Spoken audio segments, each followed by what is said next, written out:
2, part 3, I don't know. We part 2, I think, is going to be talking about the future of this channel. So let's move on to part 3. Part 1 was the quarterback discussion. We're looking back at the 2023 NFL Draft. We're talking about these rookies and the impact that they may have on fantasy football. So if you're interested in what we have to say on the quarterbacks, go back and check that out. If you are interested in the future of this channel and some really exciting, really amazing things happening here, go out and check out part 2. But part 3 here, talking about running backs. We got to talk about running backs because that's a positional premium in the NFL. Mm-hmm. How many bell cow backs do we have? Not like we used to in fantasy football, right? We're more of an RB by committee. But we had a lot of running backs go, and we actually had 2 go in the first round, which was kind of a shocker to me. I did not have that. I had Jahmyr Gibbs going early in the second round. I had Bijan going in the first round, so I got that one down. I actually had him going to Atlanta. Woohoo! I got that right. But let's talk about these running backs, Joe. Okay, so let's go ahead and start with Bijan. I mean, he's the low-hanging fruit, so let's talk about him. So, Bijan Robinson goes to the Atlanta Falcons with pick number 8 in this year's draft.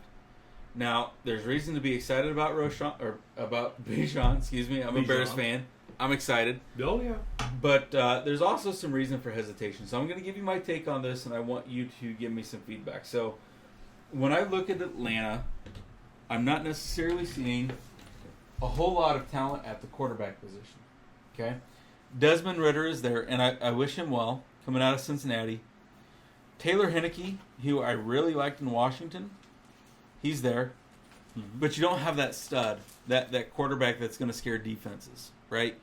No defensive coordinator is going to come out and say, hey, we have to plan for this guy. You look at Bijan, they may come out and say, hey, this guy's a rookie, but he's the real deal. We have to plan for him. So I'm a little concerned about the quarterback play, but the offensive line is actually above average for Atlanta. They've done a really good job building that O-line up. When I look at the depth chart, behind him we have Tyler Algier, who they drafted last year. They have Cordarrelle Patterson, who has proven himself over the years, whether it's with the Patriots, whether it's with the Bears, whether it's with the Falcons. I like Patterson, and he's really produced some really good fantasy football totals for us if you're one of the guys that took him. But Bijan is undoubtedly, they took him in the first round with the top 10 pick. He is undoubtedly the RB1. Yes. When I look at Bijan, I'm going to give you some analysis that I don't normally do. So typically speaking, in fantasy football, I will take a running back early or I will wait. I don't typically take running backs in the mid-rounds for a very obvious reason. If they're a stud, they're worthy of that early pick. And if they're not, why would you waste a mid-round pick when you could be picking up your backup wide receivers, your wide receiver 2, wide receiver 3, your quarterback, possibly your tight end, which is positional premium. Bijan's going to test that this year. So in my notes, in redraft, I have Bijan as a pick 10 to 15 RB. So that doesn't mean pick 10 to 15 overall. It means 10 to 15 at the running back position. I would like to have him higher. I am worried about him running into stacked boxes. Yep. If the quarterback play for Atlanta doesn't scare defenses, it's very possible they're going to pack the box. I am worried a little bit about Tyler Algier since they drafted him last year. Cordarrelle Patterson, who's the proven veteran. Do I think they're going to steal a lot of touches from him? No. I wouldn't be surprised to see Patterson move back out to a wide receiver role, especially with his playmaking ability. But, Desmond Ridder and Taylor Heinicke, I'm not sure how many defenses are going to have to scheme for those guys. So for me, I'm absolutely targeting Bijan in redraft leagues in as maybe the RB 10 to 15 range. I will say this, though, in Dynasty, it would not surprise me if Bijan is the number 1 pick in this year's draft. Yeah. But Dynasty is a different beast than redraft. Different beast. What do you think? I think that he will get a lot of catches this year because I think he'll get a lot of fourth quarter catches. Yep. Because they're going to get absolutely smoked if Desmond Ridder is the quarterback. Okay. That is the blunt truth. If Taylor Heinicke is the quarterback, they have a chance. Mm-hmm. And he'll get more rushing yards. But if Ridder is the quarterback, I believe they will just get smoked. Like, just get demolished. And his best chance is in that fourth quarter, just dink and dunk. That's what I think it will occur. Yep. They will be the Jacksonville Jaguars of a few years ago. That's what I believe will happen. Okay. I also think that about those receivers too. Mm-hmm. They'll be the guys that get a bunch of just absolute trash receiving yards. Yeah, and garbage time points count as much as any others, right? Do. In fantasy football. So Yes. what's really interesting is we've seen Atlanta invest a lot in the receiving corps. Whether it's Drake London last year, Kyle Pitts 2 years ago. Yes. If Desmond Ridder can prove to be effective, fantastic. There is no doubt that Bijan Robinson is probably the best absolute all-around back. Again, this is not a matter of talent. This is a matter of fit, right? Yeah. If Desmond Ridder does not show that he's capable, Taylor Heinicke will be the starter within the first 5 to 6 weeks. Well, and that's where it comes down to, is because, when it comes to Bijan, if you are down by 20 points, they're not going to hand the ball off to you. Right. So you're obsolete. But he can catch out of the backfield. Yeah.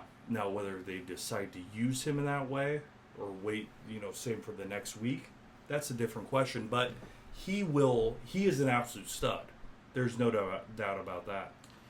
But I think if Heinicke plays, he's got a chance. Because Heinicke will keep him in the game. Yeah. He'll keep the Falcons in the game. Well, and Heinicke has That's my belief in him. And I agree completely. I'm not anti-Ritter. I just know what Heinicke can do. Right. We actually have something with Heinicke to go back and look at and say, okay, this is what he's accomplished. He's an absolute, when I say stud, you know what you're going to get with him. He's the guy you're going to go to war with. I believe in him. Well, there's a reason. Yeah, and I do too, because there's a reason that Heinicke has been number 2 on the depth chart year after year, yet has found himself as the starter in Washington, right? Every time. So you look at what Atlanta has done, and Drake London, very good talent.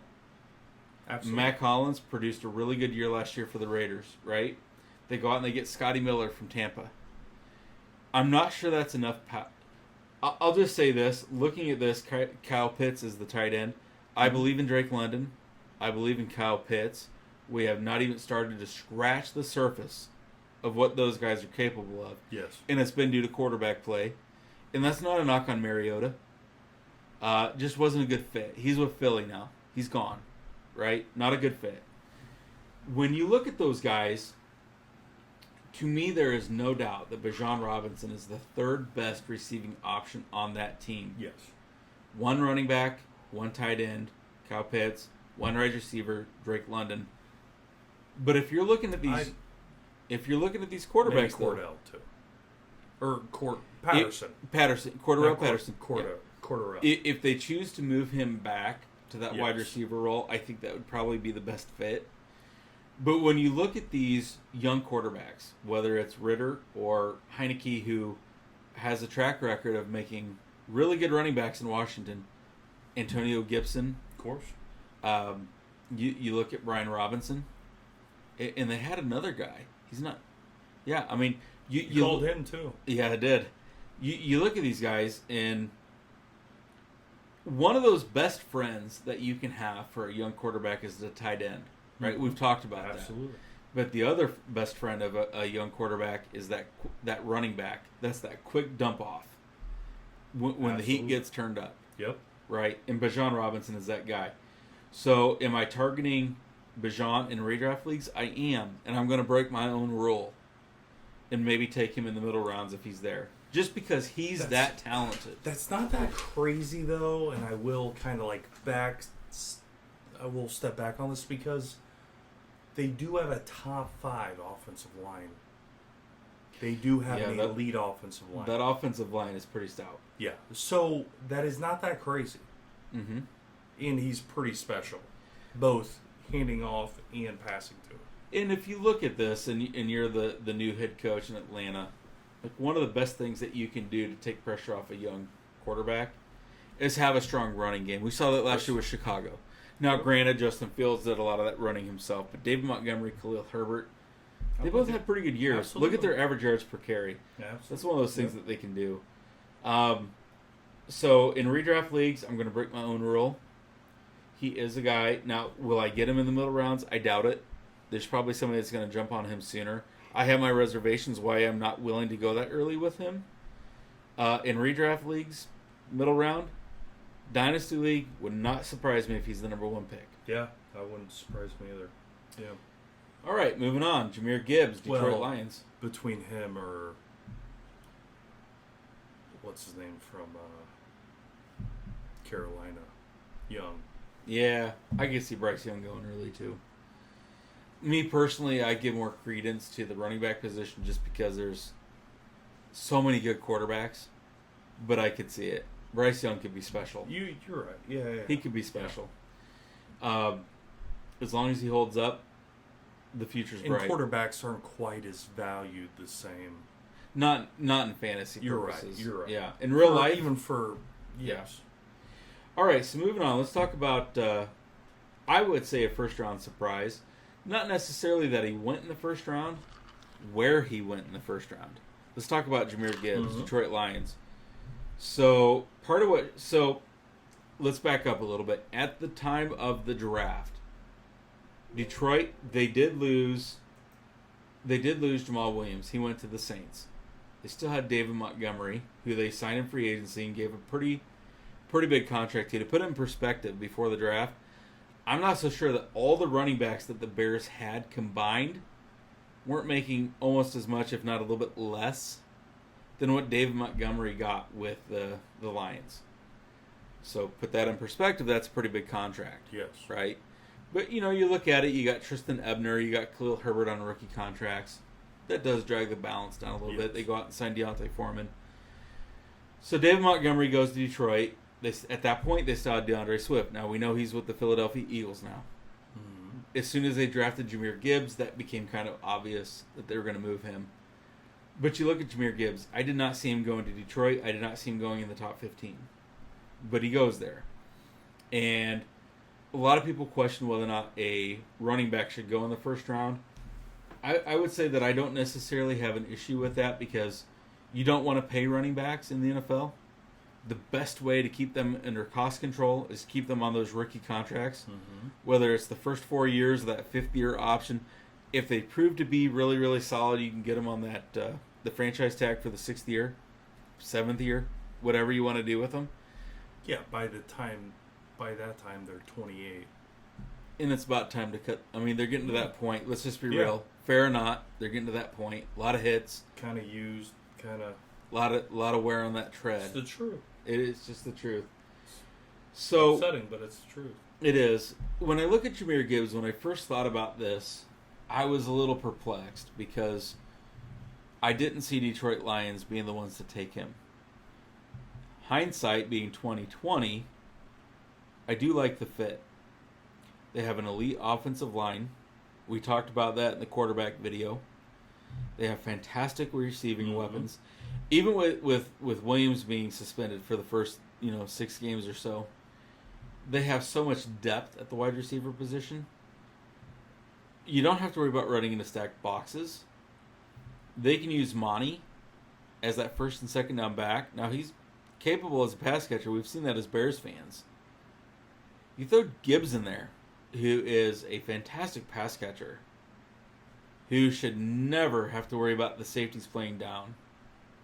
You look at that and you say, all right, you got an offense that really seems to suit what he's best at.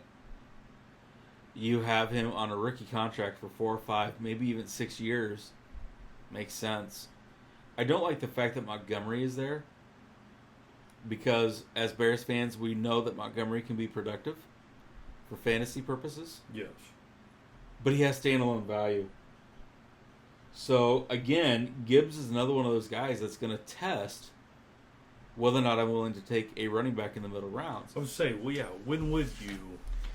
So draft Gibbs. With Gibbs, it's interesting because I don't typically take running backs in the later rounds. I said that with Bijan Robinson, right? So I don't know that he's going to have a huge workload. What I do think he's going to have is high quality touches, which can make up for a lower workload. Like we've seen that before. Because he'll get a lot of third down. He'll get those third down looks. We know that Jared Goff is not afraid to throw to his running backs. Yeah. There won't be stacked boxes. You have to respect what Detroit can do through the passing game. And we talked about this in the quarterback. Jared Goff is underrated. Absolutely. Minnesota's defense was terrible last year. The Bears' defense was terrible last year. Green Bay's defense underproduced. So if you even just look individually, mostly just beat the shit out of trainers. But yeah. Anyway, go ahead. But my point is there are some guys in the league that can do less or do more with less. Jahmyr Gibbs is one of those guys. Yeah. And I would probably take him in the middle rounds. I don't want to take him too early because of the David Montgomery issue. I don't want to take him too late because the touches he is going to get should be very high quality touches. So this is another one of those guys where, believe it or not, I'll probably take in the middle rounds. So, in a fantasy football draft, if I go wide receiver, maybe even 3 wide receivers in a row, tight end, quarterback, I may target Gibbs in round 5 or 6. Just because he's not going to get 200 touches. He may only get 100 to 125 touches. But if those 100 to 125 touches produce the kind of fantasy points that I think he's capable of, he's going to outproduce some of those running backs taken in the top 10. Yeah. Every year we see that with running backs taken in the top 10 that just underproduce. Injuries, workload, whatever the case may be. If you are a 0 RB guy, or if you're one of those players like me that value the wide receiver position and really value the tight end position because of the positional premium, Gibbs is that guy. Bijan Robinson is that guy. Now, I don't think I can get Bijan in the middle rounds. He's going to go too early. Do I think I can get Gibbs? I do. Because I think David Montgomery's presence is going to be enough to hold other people back from drafting him too early. He's not going to get 200 touches. But he's not going to need 200 touches to top 15 production. Oh, okay. I don't think so. Because I think the quality is going to be there in those touches. The quality is there. The touchdowns are going to come. The receptions are going to come. The yardage is going to come. I mean, Gibbs is one of those guys that Goff could hit in the flat, maybe 2 yards downfield, but the play is going to go for 15 or 20 yards. Yep. Because those safeties have to respect what else Detroit can do. It wouldn't surprise me to see both of those guys out there on the same play. I agree. Running a different kind of personnel, like a 21 personnel with 2 running backs, one tight end. I could see him going 20 personnel, 2 running backs, 0 tight ends. Absolutely. Splitting those wide receivers, going with more of a spread offense. Absolutely. Who are you going to cover? What are you going to do? Well, he's a receiver type of running back. He is. But the thing about Gibbs that's special is he can tote the ball too. Like Bijan's the same way. But the cost of Bijan is probably a little bit more than I'm going to be able to afford. Yep. I think I can get Gibbs in the middle rounds and get similar production. I agree. Because I love the fit. So what do you think? No, I agree with you on that. Gibbs could be a very high-end pick in terms of if something was to happen to Montgomery. If you go through the different picks of the, once you get past the starters, you go to the second level, you get to him, and I believe that he is one of those few guys that you pick like, oh, he's a premium, it's kind of like going through the draft and then you pick up free agents in the draft, like in the NFL draft. Right. He is one of those premier guys that you go through the starting running backs and then you're like, ooh, this guy could be better than other starters. Does that make sense? It makes perfect sense to me because, you and I, off camera, talking fantasy football, have had these conversations. Yes. There are so few bell cow backs. There's very few 3-down backs in the NFL. And a lot of that is your head coaches and your offensive coordinators realizing that these running backs don't hold up. Yes. Right? You have to share the load. The thing about Gibbs, he has standalone value and just the role that I think he's going to have if Montgomery stays healthy. Mm-hmm. He has standalone value. If Montgomery goes down, his ceiling is elite as far as fantasy football production. Well, in the way that the way that Montgomery plays, he's not long for a season in the NFL because he takes the extra step. Montgomery does. He does. Takes the extra step, does the extra deed to where he cannot produce for an entire year. So as That's Bears my fan, thought. and I That's my agree, thought. because as Bears fans, you and I have both, and this is part of the reason I love Monty. Of course, yeah. But this is also part of the problem with Well, Monty. it's the reality of it. It's the Yes. reason why he is getting paid the way he is, Mhm. because he's going to give up everything he can. Because he's a dog, and absolutely, he will always that's the guy you want. He will always fall forward. Yeah, he'll gnaw off his own arm to get into the end zone. One extra yard to him seems to be worth his year, right? He's one of those guys that will risk an injury to get that one That's extra the kind yard. of guy you want. He's a dog. Yeah, He is. which is why the Lions are going to win this year. They're full of dogs. Yes. Let's be honest. Yes. And I've said this as a Bears fan, guys. I've said this. Should have got rid of Williams, but anyway, I agree, they had but to. but looking in hindsight at what they're doing, I get it.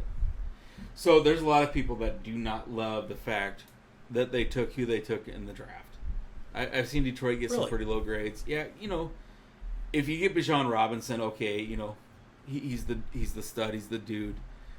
A lot of people didn't think that Because it's on ESPN or because of all the people that think they know. That's why you need to come out to this channel, because we're going to call it the way it is. At the end of the day, let's be honest. Detroit is playing 4D chess with the rest of the league. I'm a huge Bears fan. I feel like the Bears fans or the Bears organization is also playing 4D chess. But when you look at what Detroit is doing, they are building a winner. And they're doing it through players who are flexible. Yep. And Yes. Gibbs is one of those players. Yes. You look at Amon-Ra St. Brown. It doesn't matter where you line him up on the field. He is going to win his matchup. Yes. Gibbs, doesn't matter where you line him up. Hell, they could split him out. They could put him and Monty in the backfield at the same time Mm-hmm. and split him out, and he's going to beat a nickel corner. He's going to beat a linebacker. He's going to beat a safety. Right? Absolutely. You could split him out in a spread offense, and he's going to beat... Who are you going to put on him? Who are you going to cover him with? A linebacker? Good luck. You look at what Detroit's doing, and they're creating absolute matchup nightmares Absolutely. for any defense that's going to go against them. I love what Detroit's doing, and it pains Absolutely. me as a Bears fan. It pains me to say that. But if you're a Detroit fan, you have to be excited. Screw whatever the experts, the quote-unquote experts say. Doesn't matter. They have put themselves in a position where they could do what they did in this year's draft. Not many teams could do that. Mm-hmm. That's bragging rights. Absolutely. Right. So, Gibbs, Bijan Robinson both have standalone value. Am I targeting them in Dynasty? I would take Bijan as number 1 in Dynasty. I would take Gibbs as number 2 in Dynasty. That's how highly I think of what these guys are capable of and where they landed. So, am I targeting these guys? Absolutely. Both formats. In redraft leagues, Joe, I would say I would target both these guys in the mid-rounds, which is crazy because I don't target running backs in the middle rounds. You're either good enough to go early or you're not. Yeah. But these guys are going to break the mold. Mm-hmm. Like, my brain is split on this one. Dynasty, Bijan Robinson would not surprise me if he was the number 1 overall pick. Jahmyr Gibbs would not surprise me if he's the number 2 overall pick. And the only reason I put Gibbs as number 2 is because Monty's there. Yeah. Right? Whereas Gibbs' biggest challenge is Tyler Algier. Yeah. Or, I'm sorry, Robinson's. No. So- Robinson, well, that isn't a challenge. He already has the job. He's the number 1. He already has the job. Yep. You don't take him inside the top Yes. 10 for him to not be your RB1. Absolutely. So I love these guys for fantasy Absolutely. purposes. I love them Yep. both. I actually, for this year, Mm-hmm. I think Robinson's going to get the volume. I think as far as the quality touches go, Gibbs will take that. So if you wanted to flip a coin, I'd be okay with that at this point. But keep in mind, this is May 3rd. Information's going to change. You're going to have those veteran cuts, those sacrifices that have to be made for the salary cap. But if you wanted to flip a coin, honestly, I'd be fine with either. They both have the things that are going to limit them. For Robinson, it's quarterback play. For Gibbs, it's Monty. But you can look at both of those guys and say, wow, look at what the upside is. And if you are enamored by either one of those guys, I'd be fine with it. I gotcha. But you want to know who I'm not excited about? Who's? Zach Charbonnet. And I'll tell you why. So, my issue with Charbonnet is not his talent. But I am completely scratching my head with what Seattle is doing. Okay? Okay. So, their offensive line is below average. And I mean well below average last year. Geno Smith, they need to be they need to give him the key to the city for what he performed last year with that offensive line. Okay? Seattle did nothing to improve that offensive line. They did quite a bit on the defensive side. Then they go out to the draft. They take Jackson Smith and Njigba in the first round. Yes. Right? Then they take Zach Charbonnet, second-round pick, when they already have Kenneth Walker the third. Yes. Here's my concern. Who's a stud? I think so. I really liked him going into the draft last year. I just didn't like the fit. Turned out I was right. But Rashad Penny's gone. He's with Philly. Right? So, and Travis Homer's with the Bears. We'll see if he actually makes the roster. DJ Dallas is still there. Here's my issue. One of my favorites. I do like DJ. He has done solid for us when we've needed him. No doubt about it. All right, so here's my issue with Seattle. You have Kenneth Walker the third. You need offensive line help. You spend your first round adding Jackson Smith and Njigba to a wide receiver room that already has DK Metcalf and Tyler Lockett. And then you go out and you spend a second round pick on another running back. Now, I'm not trying to second guess Pete Carroll. Yep. Who am I? Yep. I'm just saying, for me, when you already have DJ Dallas, who to me is a capable backup, we've seen it. Yes, they lost Travis Homer, but okay. Whatever. I'm not trying to be rude. Oh, I mean, Homer, yeah, wasn't a fantasy thing.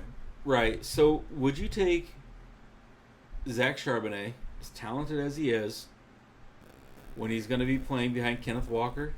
And granted, he's had injury history, but you got to look at the fact that they have a porous defensive or offensive line.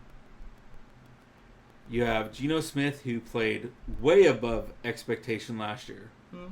Yeah. And a wide receiving crew that takes DK Metcalf, Tyler Lockett, and Jackson Smith and Njigba, throws them out there. One ball. There's one ball. Only one. Really? I'm not sold. And again, it's not the lack of talent. Mm-hmm. We talked about this in the quarterback video. It's not the lack of talent. I'm just perplexed. I, honest to God, thought... I was surprised when Seattle took Jackson Smith and Njigba, because you already got two stud wide receivers, and they didn't address the offensive line. Yep. But that may have been simply because the offensive linemen that they wanted were gone. You don't want to reach, Of course. right? But then the second round comes around, there was good offensive linemen still on the board. And they do this? I'm stumped. So because I'm stumped, what I'm going to do, as far as Zach Charbonnet, in redraft leagues, I'm not taking him. Now, he may be a waiver wire pickup if something happens to Kenneth Walker III. And if you're one of those players that likes to handcuff, I'm not. I don't handcuff because I don't want to waste a roster spot. A guy either has standalone value or he doesn't. And if he doesn't have value, he doesn't belong on my roster. Those roster spots are solid gold. And I hope all of you start thinking that way. If you are a handcuffer, go ahead and take him for Kenneth Walker. If you're not, maybe play the waiver wire if he does get hurt. In Dynasty, I'm not seeing it because Kenneth Walker is only in his sophomore season. Yes, he's right out of it. So we're not talking about a running back that's going to be entering his 5th or 6th year where the team might decide to get rid of him. He's young too. Of course. They got all these weapons. Of course. I'm avoiding Zach Charbonnet. Okay. And again, not the talent. The situation dictates this. Am I right or am I wrong? Well, first off, Bijan is a starter. Bijan's a starter, so that is next level. But then Kenneth Walker. Well, I was talking about Bijan. Okay, Of the rookies, yep. Bijan's a starter. Gibbs is the backup, and so is Charbonnet. Mm-hmm. If anybody wants to give me 5-1 odds that Charbonnet, is that how you say it? Charbonnet? Yeah, Charbonnet. Charbonnet has more yards than Gibbs or Robinson, I'll bet them $1,000. I'll double you 10-1. Oh, okay, better 10-1. 10-1 odds. So you're gonna cough up $10,000? I don't have it. Okay, I'm poor. but somebody. Okay, so 10-1 odds. That's better. 10-1 odds. If anybody wants to bet me 10-1 odds, we'll put it in escrow. I know people, and we'll put it in escrow. And we'll do 10-1 odds of Charbonnet getting more yards, more total yards. Is that the proper term? Yeah. Than Bijan and Gibbs. Or Gibbs. Because here's the thing. Because if something happens to Walker, Charbonnet's an absolute dog. He is. That's what I'm saying by that. He is, but at the same time, you have Metcalf, you have Lockett, and you have Smith and Njigba. Well, Like, if you're Geno Smith, you're probably super happy, but you're also probably thinking, I got to get the ball out quick. Well, now you're ruining my the opportunity for my bet. I'm sorry. But what I'm saying by that is because you have those studs, they have a chance of being up, in the second half, and they're going to be handing the ball off. Mm-hmm. And Pete Carroll, way back, from back in the Bush, Lindell White days, he hands the ball off. He's a running back. Like, that is what he does. He hands the ball off. You just hit my soft spot. Yeah. I drafted Lindell White. Oh. And even though CJ2K went over 2,000 yards, Lindell White got me 12 touchdowns. And 12 tutties. And I was at Soldier Field when the Titans played the Bears back in the day. And I got to watch. Now, I love my Bears. You know I love my Bears. Yeah. But I was facing Dave, and I was at Soldier Field with Dave, watching Lindell White running in the touchdowns. Well, I bet you there's not, besides a Shanahan, the father or the son, I don't know if there's another coach out there that has gone through more running backs. Right. I mean, it is a meat grinder when you become a running back for Pete Carroll. Like, you're not long for this world. Chris so that's Carson, what I'm saying. Chris Carson, Rashad Penny, like go through the list. You can go way Marshawn back. You can go way Lynch back. was pretty good though. Well, there you go. But he's a different beast. See what I'm saying? Hand the ball off. Get it? Beast mode. Yes, I got. We know. Yeah. Sorry. Yes. It's getting late. Charbonnet though. So Charbonnet. 10-1 odds. Anybody that wants to bet $1,000, let me know. Mm-hmm. So Dead serious. here's Let's do here's the thing. When I look at the NFC West, I still think San Fran's going to put up their points. Yes. I said still, total yards. Yes, I still believe in Charbonnet's McVay. great out of the backfield. He is. I believe in McVay. I'm not sure what I think about Arizona because I'm still not sold on Kyler Murray. But there could be a lot of track meets. Yeah. So, that being the case, that's going to keep those wide receivers in the game. I also have to say, for Geno Smith, I'm happy for him. Yeah. I mean, I don't think. I mean, he did it for an entire season.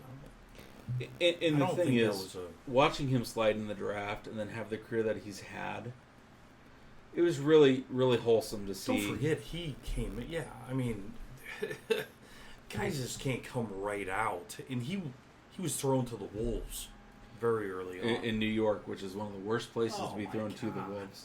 Yeah. Let's talk about one, or maybe even two, that I'm not overly sold on. Let's start with Kendre Miller with the New Orleans Saints. Now, a lot is going to probably change between May 3rd today and the season. Mm-hmm. We don't know what's going to go on with Kamara. I've seen the video. It's very damning. I would not be surprised if Kamara was suspended for the season. I would not be surprised if Kamara never plays another snap in the NFL again. If you look at him last year, when he did come on the field, he fought injuries. When he did play, he didn't look inspired. The Saints realize this. They go out, they sign Jamal Williams, right? Then they draft Kendre Miller. The problem with Kendre is he is not good in the passing game. He's not good at pass protection. He's not a great receiver out of the backfield.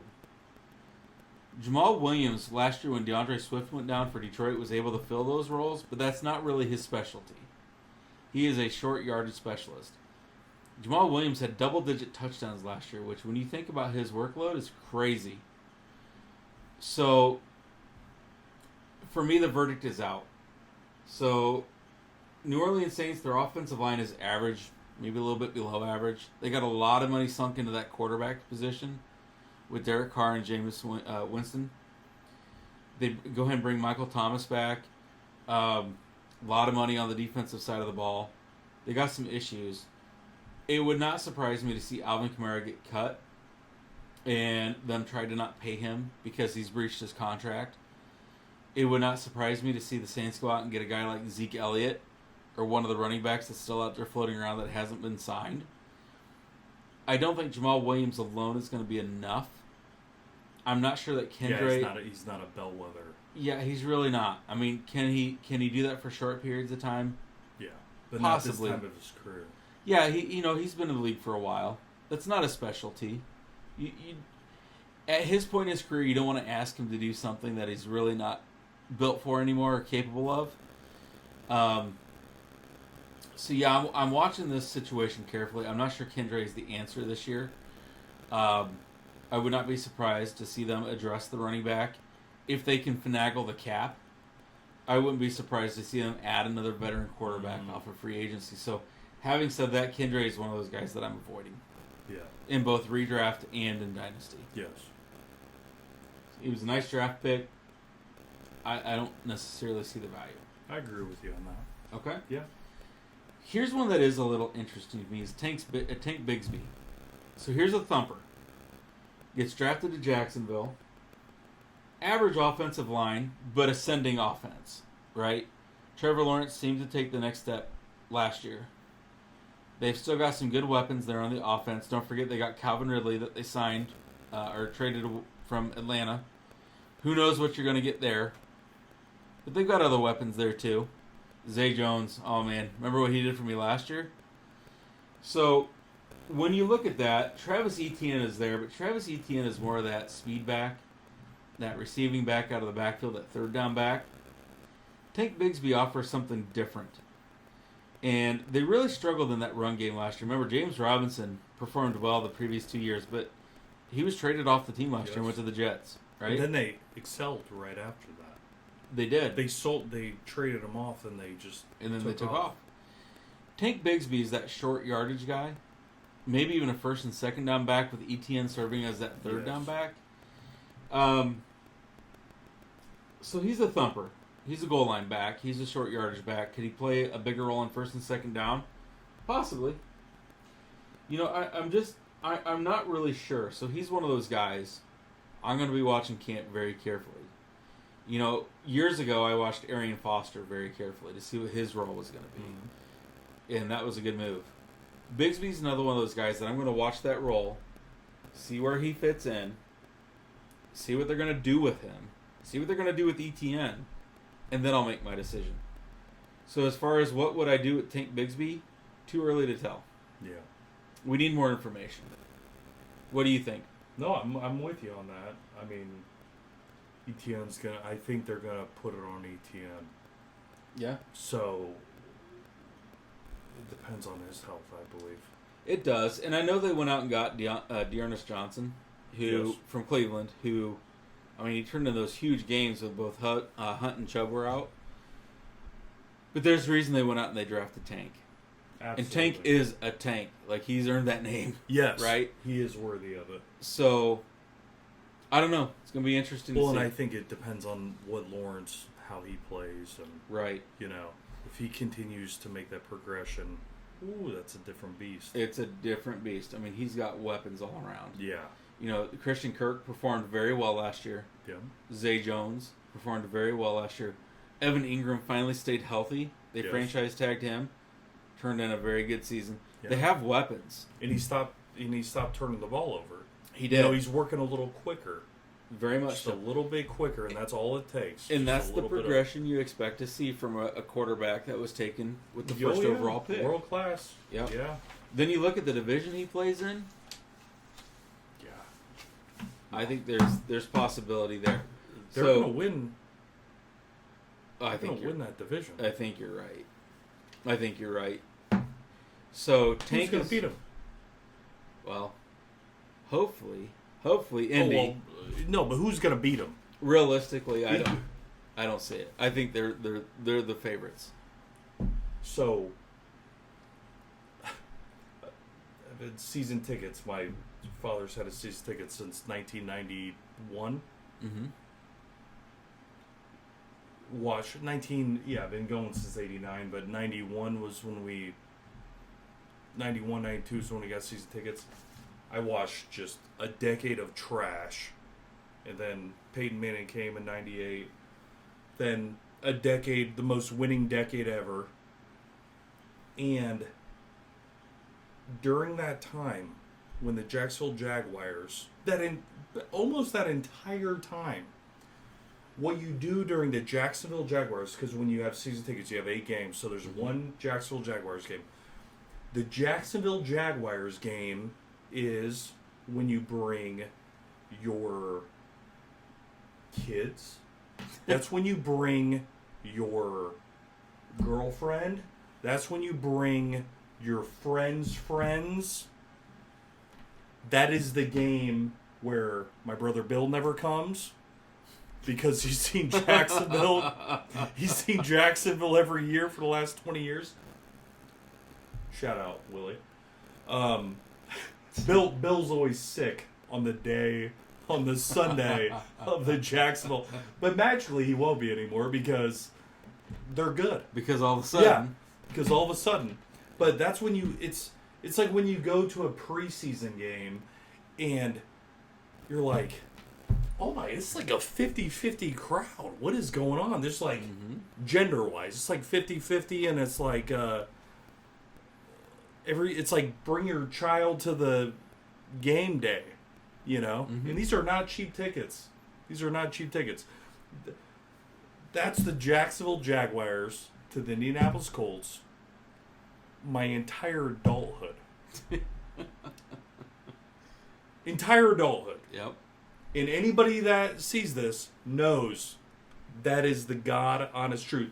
No offense to any females that watch this, that their boyfriends or husbands brought them, but that's why you were invited. If you notice, you weren't invited to the, when they faced the Patriots.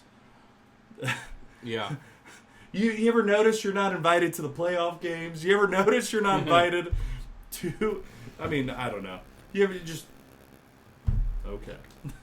Not gonna make friends with this, but it's the truth. It is what it is. It is the truth. I mean, it's just a fact. Mm-hmm. It's a fact. That is a game. That's a giveaway game, and it's not a compliment to the Jaguars.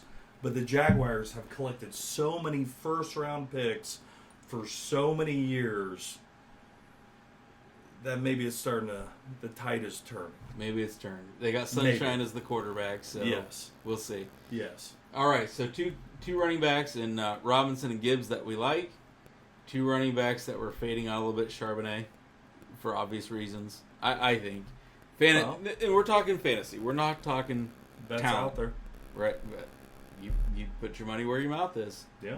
So put the money in escrow. Let's go. Yep. And then Miller, who I'm not sure he's ready yet. It's a situation we're going to have to watch. But let's talk about one that I'm excited about. And this is not just a homer. I am excited about the Bears drafting of Roschon Johnson. And for a couple different reasons. Now, I have been a Khalil Herbert truther. I've come on this channel and I said that he has the potential. You are a truther. To be special. Yes. I love his vision. Yes. I love his balance. He's averaging over 5 yards per carry in his career. He is a poet. But there is one area that he struggles in that will get you canned or demoted quicker than any other in the NFL. He has a terrible time protecting the quarterback and picking up blitzes. So the Bears go out and they pick up Deontay Foreman. They go out and they sign Travis Homer. But then in the draft, they go out and they get Roschon Johnson out of Texas. And if you don't know who Roschon Johnson is, I'm not going to blame you because he played behind Bijan Robinson at Texas. This guy, he's a stud. Yeah, absolute stud. So Deontay Foreman turned in a fantastic year last year. Already talked about Herbert. Homer, probably more of a depth pick, more of a special teams pick. It would not surprise me to see Roschon Johnson by the end of the season become the Bears' RB1. And then they're going to have some decisions to make. How much money do you want to invest in the running back position? They've already made it clear not much. They let David Montgomery go. Mm-hmm. I'm not so sure that all the Bears running backs combined right now aren't making roughly what David Montgomery alone is making at Detroit. Mm-hmm. Bears are going to have to make a decision. I feel like they went out and they grabbed Deontay Johnson Deontay Foreman, and Travis Homer, because they weren't sure if they could get a solid running back in the draft. I feel like those were insurance pickups. They got Roschon. At some point, something's going to give. Tristan Ebner, gone. Yeah. He's gone. He didn't do anything last year. If he's still on the team, it's only because he brings some special team value. Nothing else. He will not see the field at running back unless something catastrophic happens. That Roschon Johnson pick, man, I'm excited. I'm excited because we know the Bears want to be a run-first team. Yep. We also know the Bears did a lot to address the wide receiver room between grabbing Claypool last year and getting DJ Moore in the trade with Carolina this year. I'm excited. There should be running lanes this year. Now, obviously, the run game in Chicago goes through Justin Fields. But that's something I think the coaches would like to change. Yeah, a little bit. You don't want to kill your quarterback. No. Right? Roschon Johnson seems to me, between his leadership, and I know you're going to touch on that a little bit, and his ability to be the perfect fit, character-wise, for what the Bears are trying to do. Mm-hmm. What do you think? Well, I'm going to change it up on you a little bit. Go for it. Because Roshan, there's no doubt that they speak of his character second to none. Mm-hmm. But I think Deontay Foreman will be 1,000-yard back. Okay. Are you talking rushing yards or total yards? I'm going to go with the rushing yards. Oh, wow. Okay, bold. Yeah. I'll put a 6-pack bet on that. Well, do you have a 6-pack on who's going to be a 1,000-yard rusher for the Bears? Justin Fields will be the only one. I'll put a 6-pack of Bud Light. I mean, you have better odds than I have on that, but You want some Bud Light, Joe? Hopefully he learns how to throw the ball. I hope so too. Yeah. So honestly, I mean, okay, yes, 6-pack on that. All right, 6-pack, not Bud Light. We'll choose something else. I don't 6-pack of Bud Light for you. Woo. Took you a second. Yeah, 6-pack of. It would not surprise me if the Bears had 3 800-yard rushers. Okay. Fields, Herbert, possibly, if he can stay on the field, if he can prove he can protect the quarterback, because that's paramount to the Bears. Okay? That's why they went out and got Foreman. Yeah. If they felt that Herbert, they don't doubt his rushing ability. He's averaging over 5 yards per carry last year. Oh, absolute dog. But if they did not doubt his ability to protect the quarterback, they wouldn't have gone out and gotten Foreman. Yes. So I will say Fields over 800 yards, Foreman over 800 yards, but not 1,000. And I wouldn't be surprised if either Herbert or Roshan, whichever one separates, will they give Roshan the benefit of the doubt? He still has to transition from the college game to the pro game himself. Yes. Fresh legs, though. Fresh legs. He came out as a quarterback out of high school. Smart. Came out of high school as a quarterback. Smart player. One of the best athletes in the Very country. smart. You cannot undervalue that. Yes. Very intelligent. That being said, I know this sounds crazy for most people, but if it sounds crazy, you might not know much about football. But he might be utilized for his ability within special teams. Mm-hmm. It's so hard for a third running back to move into the starting running back role, because the reason why I say this in the NFL is because there's only a 52-man roster or whatever main roster they have nowadays. Now they've extended what is it now? The practice squad, but yes. yeah. But when it comes to it's so important that he's able to function on the special teams. Mm-hmm. Does Deontay Foreman do special teams? No. So that almost kind of tells you, right? You get what I'm saying? Like you have to. Now, starting running back is more important than being a special team performer, right? But this is the kind of guy that will end up being the captain of the special teams. He will do whatever necessary to win. Exactly. Right. But you put too much on a guy who is going to just come in, because he will.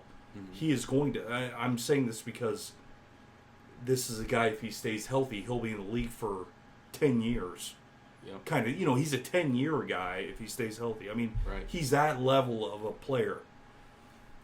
But does that mess up his opportunity to take over the starting role? Do you get what I mean by that? I do. I know that seems kind of out there, but he's very unique.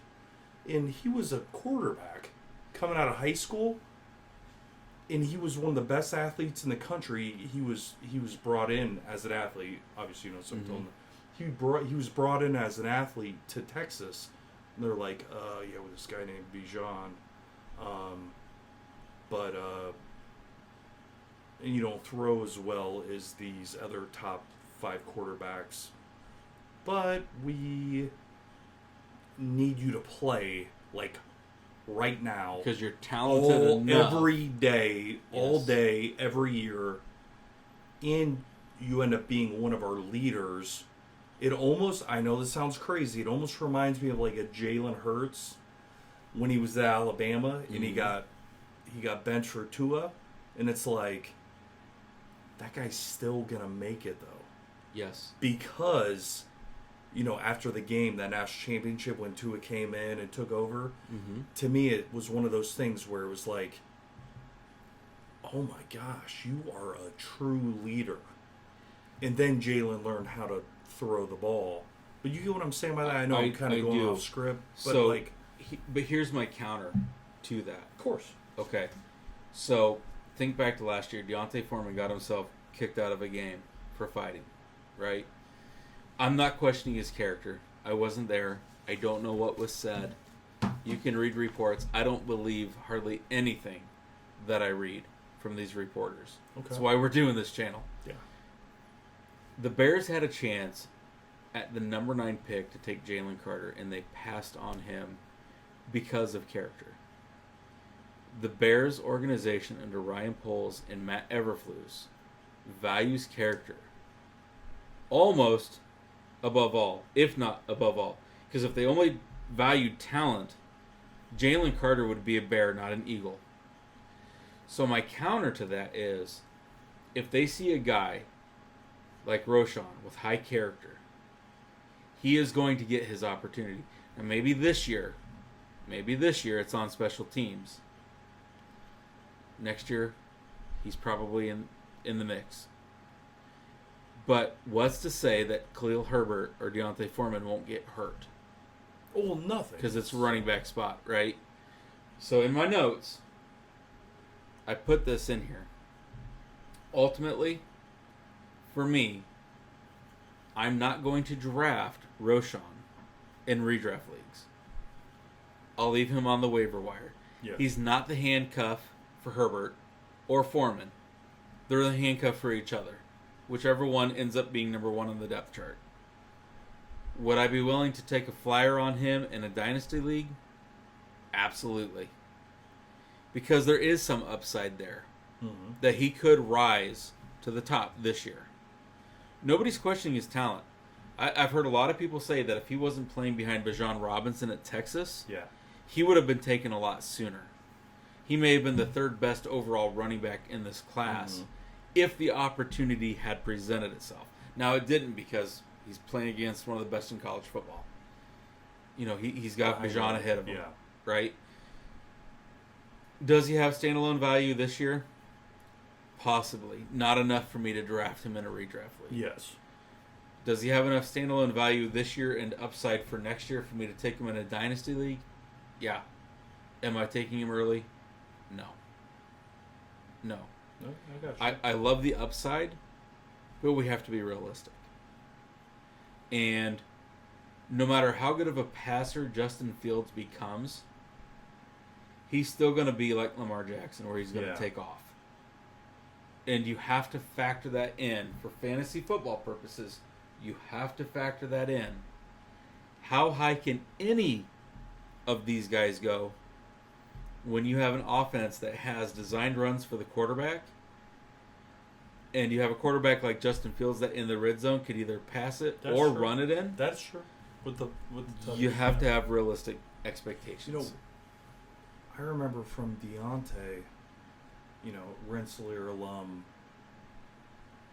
Adrian Frederick was down there as the weightlifting coach down there in Texas. And I remember him talking about this guy, Deontay. And he was up for the Heisman Trophy, but he kind of got snubbed, like pushed off. I'm pretty sure he ran for almost like 2,000 yards at Texas. Wow. He was an absolute stud at Texas, which just happens to be where Roshan's from as well. Right. And Bijan. Yes. And Bijan. And Bijan. Let me just look real quick. In 2016, wow, I didn't know he was out of the league that long. I didn't know he was in the league that long. Yeah, because he came up with the Texans originally. He ran for 2,028 yards for Texas. He went over 6,000 yards. Averaged 6.3 yards a carry. 15 tutties. Mm-hmm. Yeah. So reminds he's me a of dog. Pirine. Remember, he played for Oklahoma, and he went off for that huge game. It was like 300 yards rushing and whatnot. Yeah, these guys have a lot of talent. I mean, he was a dog. Yep. He was an absolute stud. Yeah. So that's why I like. Yeah. And I don't think his character is an issue. So that's what I'm saying. And he kind of has fresh legs. He really hasn't gotten a chance to run a lot. right, it would not surprise me if the Chicago Bears, as a team, went over 3,000 rushing yards next year. Now, I'm not saying like any one guy. I'm not saying we're going to have a 2,000-yard rusher. I'm not saying that. Wouldn't surprise me. The problem is they have 3 capable running backs, and they have a capable running quarterback. Absolutely. And you have to curb expectations because Absolutely. of that. For fantasy football. Absolutely. So, all right. Yes. So, I did pick one running Totally back. not to agree on everything. I agree. Yeah, makes it boring. I have one running back that to me is the most intriguing. And going back to the quarterback position, it does not mean that I think he's the most talented. But it does pertain to fit. And that's Chase Brown, who was drafted by the Bengals out of Illinois. Okay? And here's why. As far as offensive line play, it's to be determined. Like Cincinnati has known over the past couple of years, they need to address the offensive line to protect Joe Burrow. So, what do? They go out and they sign, who was it that they signed? Orlando Brown? One of the best tackles in the game. Now, I know Jonah Williams was upset and was talking about a trade. The Bengals don't have to trade him. They'd be stupid to trade him. You put Orlando Brown at left tackle, you move Jonah Williams to the right tackle, you win a bunch of games, everybody will forget about it, right? Yep. So, for the offensive line, I've got to be determined as far as how good they're going to be this year. Definitely improved. Bringing in Orlando Brown is definitely going to improve that offensive line. Absolutely. You look at the depth chart, you have Joe Mixon, who has a hard time staying healthy. Last year when he went down, Samaje Perine came in and produced some huge fantasy totals for us. Perine's gone. He goes to Denver. I love Chris Evans. Where's Chris Evans out of? Ben Davis. Ben Davis High School right here in Indiana. So Well, Patrick Shanley. yeah. So I like Chris Evans. I think he's a little package of dynamite. But he's more of a third down speed back, more in that role, right? He's not that small. He's going to have his role. I agree. He's going to have his role. But I think they want to keep the tread fresh on Evans because he's explosive. But he's also one of those guys that I think that they want to make sure that they're getting the most out of. And we've seen that in the past in the NFL. They will develop plays and design plays for him. Mm-hmm. But I think they want to be careful with how they use him. So in comes Chase Brown. Behind Joe Mixon, who has a hard time staying healthy. Samaje Perine is gone. Yes. Looking at next year, most likely Joe Mixon is going to be gone. There was rumors he was going to be gone this year, right? So, am I saying that Chase Brown is the most talented running back in this class? Absolutely not. I wasn't saying Hendon Hooker was the most talented quarterback, although he wasn't too far off. He's not too far off. But I will say that the fit couldn't have been any better. Yeah. Now, having said that, let's curb expectations. So in redraft leagues, if you draft Joe Mixon and you're a handcuffer, you have to draft Chase Brown.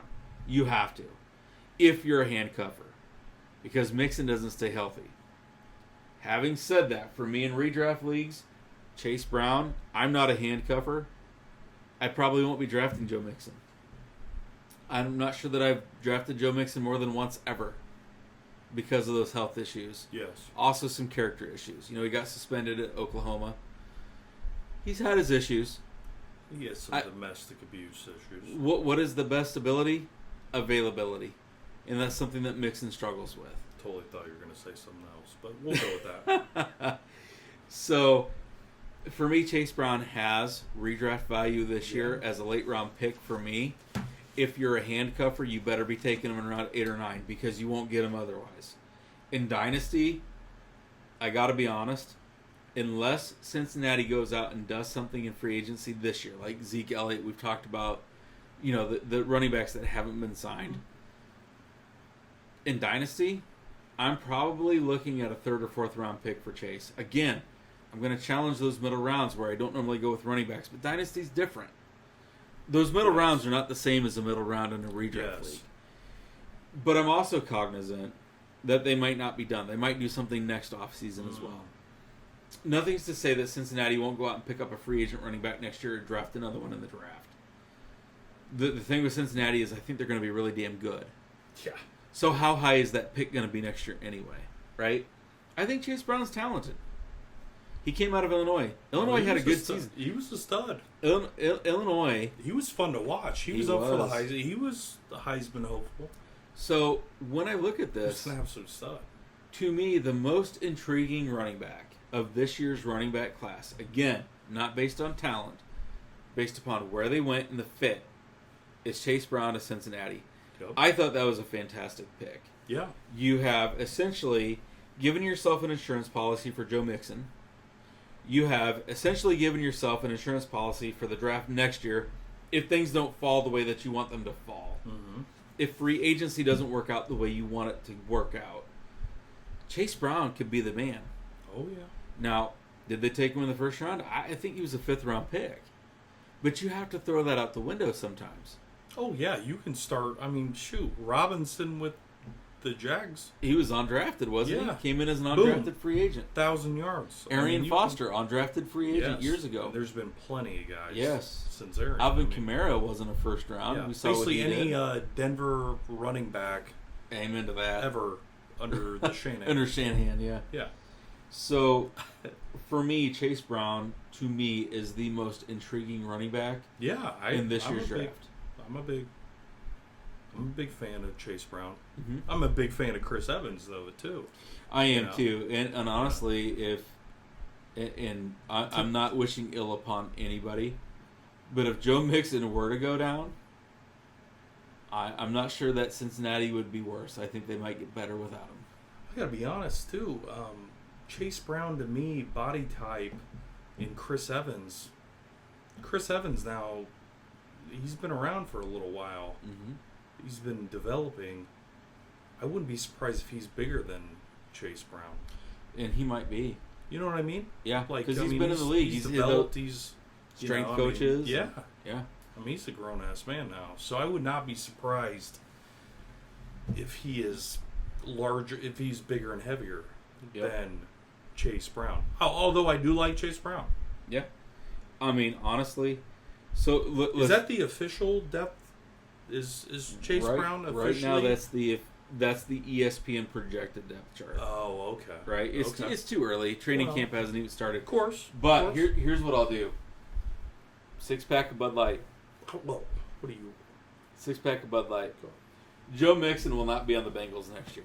And I know that sounds like... see, I don't know. That's low-hanging fruit. But here's the problem. You said Montgomery wasn't going to be on the Bears this year, so... Yeah, I was right. On that. But I didn't pay you... You didn't. But I believe you do owe me a 6-pack on the old Aaron Rodgers. I think I do. Yeah. But having said that... wins and losses. No, okay. Well, here's another reason why I'm excited about Chase Brown. Next year, the Bengals, they have a bigger issue than Joe Mixon. They have a Jamar Chase, T. Higgins, Tyler Boyd issue. Good luck. Right? Yeah. Are they really going to want to spend money in the running back room when they've got wide receivers that are deserving? You're right. And you got a quarterback like Joe Burrow entering the prime of his career when he's already been to a Super Bowl? They're not going to spend money on Joe Mixon. You're right. The writing is on the wall. Joe Mixon's gone. 6-pack, Joe Mixon's gone. Next year, you're looking at Chase Brown. You're looking at Chris Evans. And I don't think they're going to sign a veteran. There's only so much money with a cap. They may add one in the draft next year. In fact, I suspect they will. Mm-hmm. They got bigger fish to fry. They need to keep adding to that offensive line. Yep. They need to keep adding to that defense. Yep. I don't think they're going to spend an early round pick on a running back. I really don't. It'd be a luxury pick if they did. So to me, I'm targeting this guy, Chase Brown, targeting him in redraft leagues late because I don't think Mixon's going to hold up. I like that. Yeah, if you're a Mixon, good call on that. Thank you. If you're a Mixon guy, you have to have him as your handcuff. I like that. And that hurts me to say it because I'm not a handcuffer. But in Dynasty, Chase Brown, huh? I might be looking second, third round. Wow. And I am probably, if you go out to the magazines, if you go out to the websites, I'm probably alone in that at this point. No, I'm with you. You have a good reasoning on that. Yeah, you have great reasoning on that. I will probably Mixon's not going to be there. He's not going to be there next year. I'm with you. They are not going to spend the kind of money on Mixon that they need to keep him when they have bigger fish to fry. So, Chase Brown, most intriguing running back this year. I like that. I'm with you. Okay. I like that. All right. Who did we miss, guys? Go down to the comment section. Let us know. What running backs were taken in the draft that we did not cover that you feel like we should have, and why? More importantly, why? Make sure you defend your position. What do you think about the breakdown that we have of the running backs that we've given you? Let us know. Go down to the comment section. This channel's for everybody. Participate. Be a part of the conversation. The nice thing is, if anybody down there decides to be a dickhead to you, we'll just block them. So you don't have to worry about that craziness in the Discord. Go down there. Let us know how you feel. Your opinion is valued. We want to know. All right. That's going to be it for this episode. Make sure you like, subscribe, comment. And next week, we're going to come back at you with wide receivers and tight ends. Yep. Way too early. Training camp hasn't started. No, yeah. But that doesn't mean for us that the fantasy football season hasn't started. Absolutely. All right. Anything else for the crowd? No. All right. That's great. Hey, guys and gals. Until next time.